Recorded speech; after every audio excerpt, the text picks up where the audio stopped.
ছেলেটা কিন্তু ভগবানের নাম গান করতে করতে আসছে আর জীব শিক্ষা দিতে দিতে আসছে। কি বলছে ছেলেটা? হেলাতে জীবন কাটাইও নয়া, ভজ ভজ শ্রীকৃষ্ণ চরণ। হেলাতে জীবন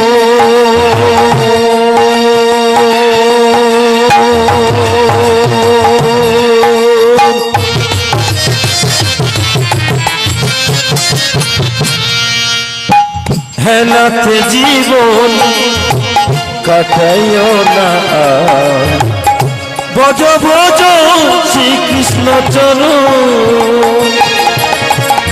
৮০ লক্ষ জনম পরে পেয়েছ এই মনুষ্য জনম।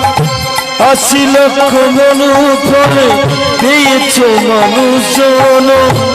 ৮০ লক্ষ জনম জন্মাবার পরে মৃত্যু হওয়ার পরে তুমি এই মনুষ্য জনম পেয়েছো, কিন্তু এই মনুষ্য জনম পেয়ে শুধু আমার আমার করে কাটিয়ে গেলে। হেলাতে জীবন কাটাইও নয়া, ভজ ভজ যুগল চরণ। হেলাতে জীবন কাটাইও না, ভজ ভজ যুগল চরণ। ৮০ লক্ষ জন্ম পাওয়ার পরে পেয়েছ এই মনুষ্য জনম। কি করছো? এই গাড়ি আমার, ওই বাড়ি আমার, ওই ৩টে পুকুর আমার, ছেলে আমার, বৌমাই আমার।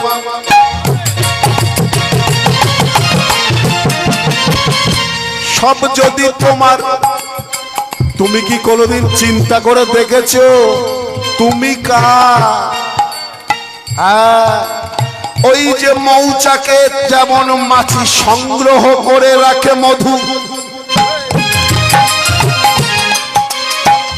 তুমিও তেমন তোমার সারা জীবনের যা কষ্ট করলে, যা অর্থ উপার্জন করলে সব ওই মধুর মতো জমায়েত করে রাখলে। কর্মগুণে মানুষ দেবতা হয়, আবার কর্মগুণে মানুষ শয়তান হয়।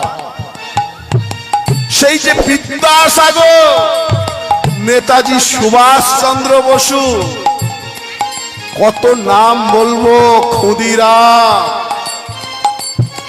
এরা তো মানুষ হয়ে জন্ম নিয়েছিল। আজ দেখবেন মাঝে মাঝে তাদের পটচিত্রের সামনে আমরা ধূপ দিই, ফুল দিই, মালা পরাই। কেন গো? মনুষ্য হয়ে জন্ম নিয়ে তারা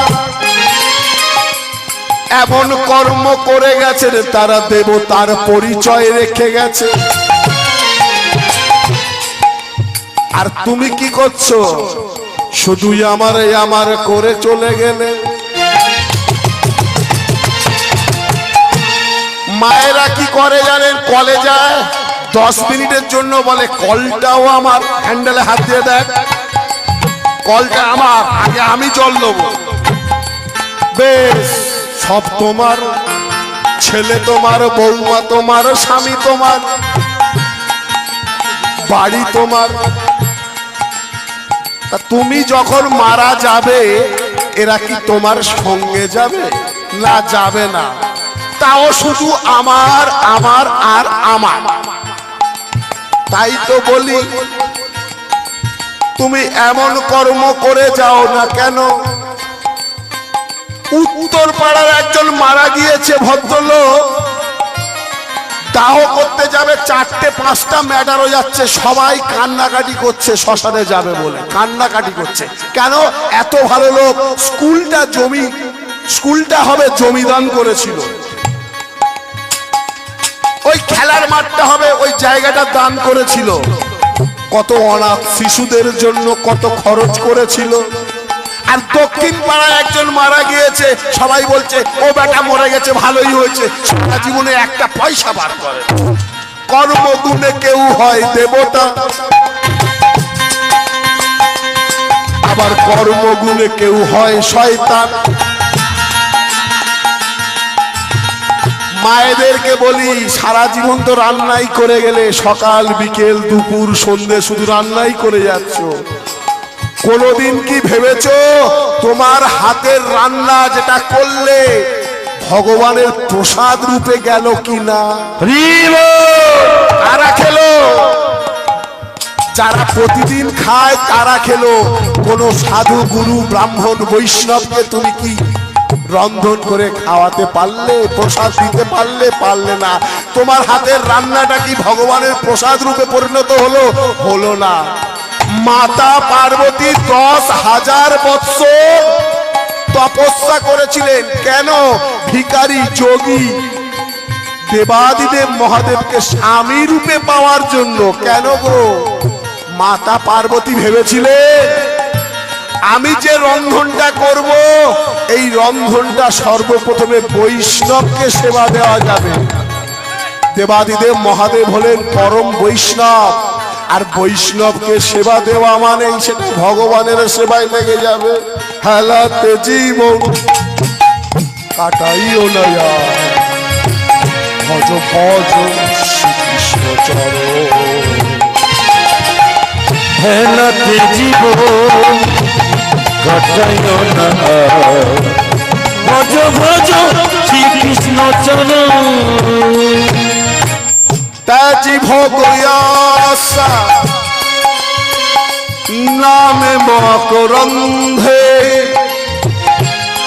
মধুতে মরিলি এ মায়ার সংসারে। আসতে যে যত বড় ত্যাগী সে তত বড় যোগী, যে যত বড় ভোগী সে তত বড় রোগী। হসপিটালে যাবেন আপনারা, গিয়ে দেখবেন হসপিটালের বেডে কারা শুয়ে আছে, কজন সাধু গুরু ব্রাহ্মণ বৈষ্ণব শুয়ে আছে। বেশিরভাগ কারা শুয়ে আছে জানেন? যারা মুরগির ঠ্যাং চিবাচ্ছে দুবেলা। একটা সাধু, একটা বৈষ্ণব, একটা গুরু ওই হসপিটালের বেডে শোবে আর হরে কৃষ্ণ বলে চলে যাবে। আর যারা দুবেলা ঠ্যাং চিবাচ্ছে হসপিটালে যাবে, ইঞ্জেকশন দেবে, ভালো হবে, আবার চলে আসবে, যাবে আর আসবে। তাজি ভগয়াসা নামে মকরন্ধে, মধুতে মরিলি মো এ মায়ার সংসারে। তেজি ভগয়াসা নাম করন্দে, মধুতে মজিলি মন মায়ার সংসারে। বলি জমিদার বাবু, আপনাকেই বলছি একটু ভজন সাধন করুন, একটু সাধু